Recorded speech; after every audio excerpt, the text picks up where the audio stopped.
Chào các bạn. Hôm nay trời nắng mùa đông rất là đẹp nhưng mà hơi lạnh các bạn. Thì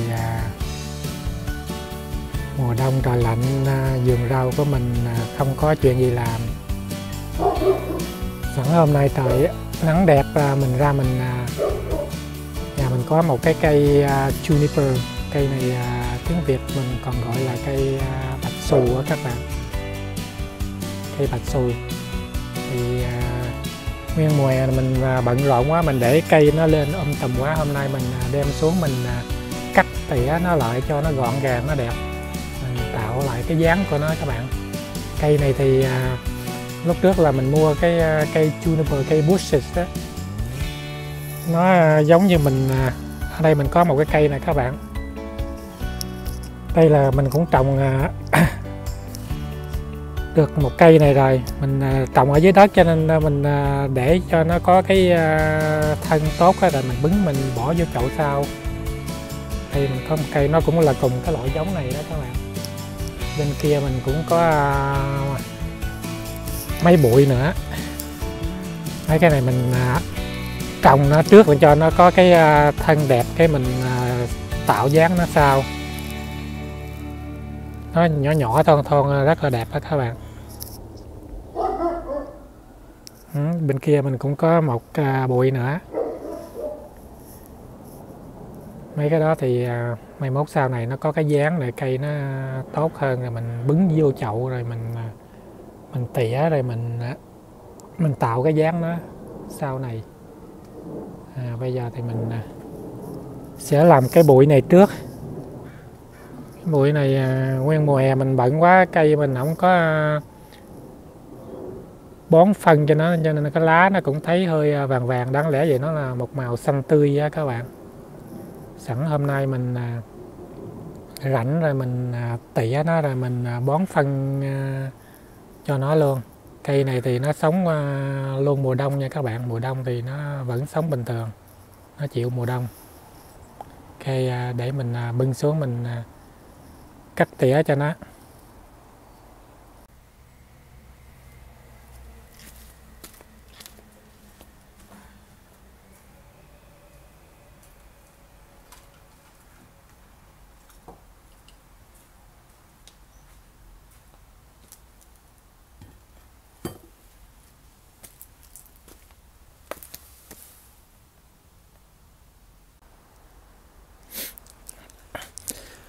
Cái cây này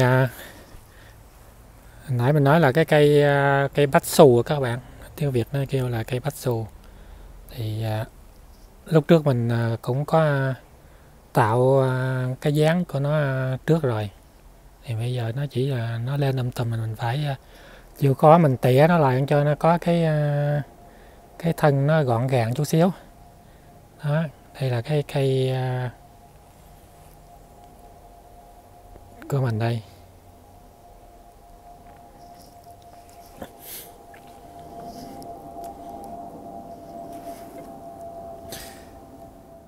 Đáng lẽ vậy nó là một chùm cây ra đó mà mình chịu khó mình trồng, mình tạo dáng nó, cái dòm cái nó thon thon ngó rất đẹp hả các bạn.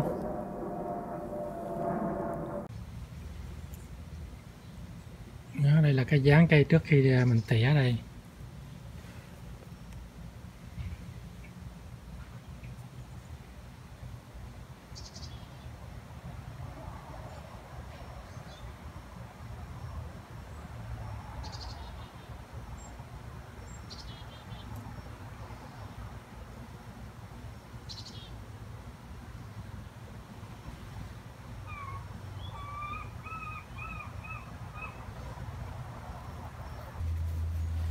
Tỉa sơ sơ nó thôi, mỗi năm mình mỗi tỉa nó xíu xíu cái từ từ. Cái mùa hè mình bỏ, không có thời gian để nó lên tùm lum. Mấy cái lá nhỏ khô ở trong này mình cắt mình bỏ bớt. Mấy cái lá chết đó các bạn.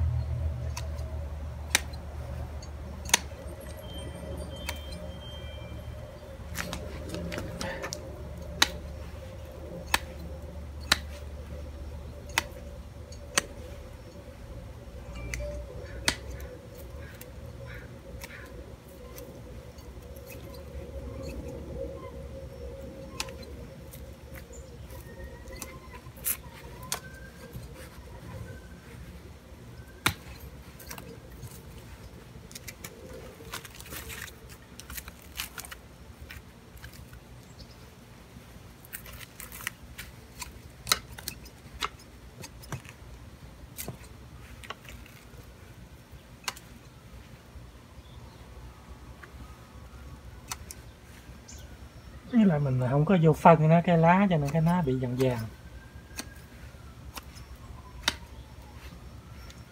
Đó. Coi giờ chắc bữa đây mình bón phân rồi nó lại nó phát lên nhanh lắm.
Rồi mình tỉa sơ sơ nó vậy được rồi, móc cái nó ra cái mình tỉa tiếp.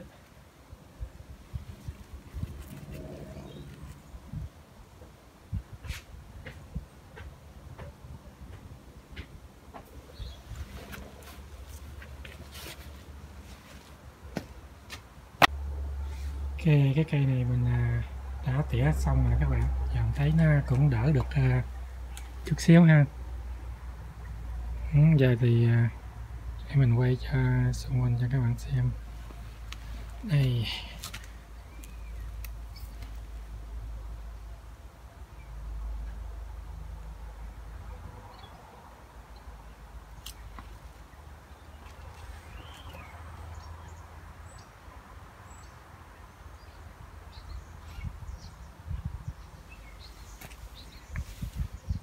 Cũng đỡ được chút xíu. Giờ mình chỉ cho nó vô phân chút xíu để nó cây nó lá nó lên tươi lại thôi. Phân của mình xài là mình xài cái loại phân này nè các bạn. 1848 để cho mấy cái loại cây bushes á. Thì cái loại phân này là nó làm cho cái lá nó xanh tốt thôi, chứ không phải là loại cho bông nha. Để cho làm cho cái lá nó tươi, nó phát triển lá. Đó, 1848.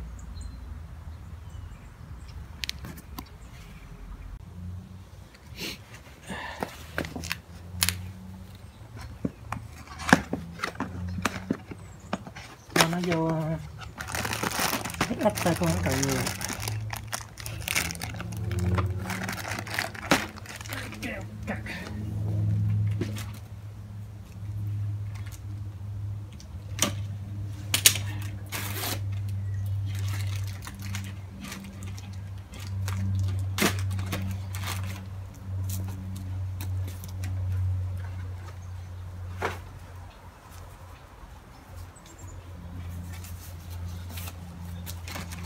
Này giống như phân ure của mình nha các bạn. Này mình giải thích cho ta.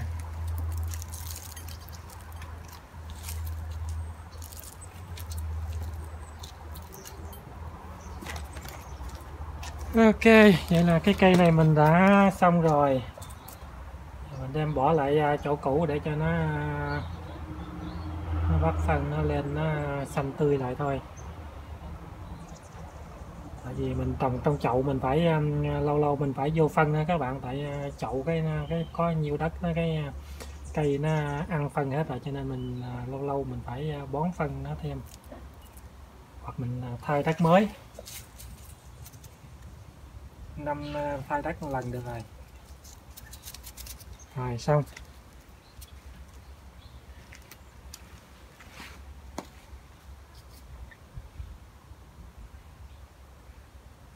Ok, mình chào các bạn ha. Hẹn các bạn video kỳ tới.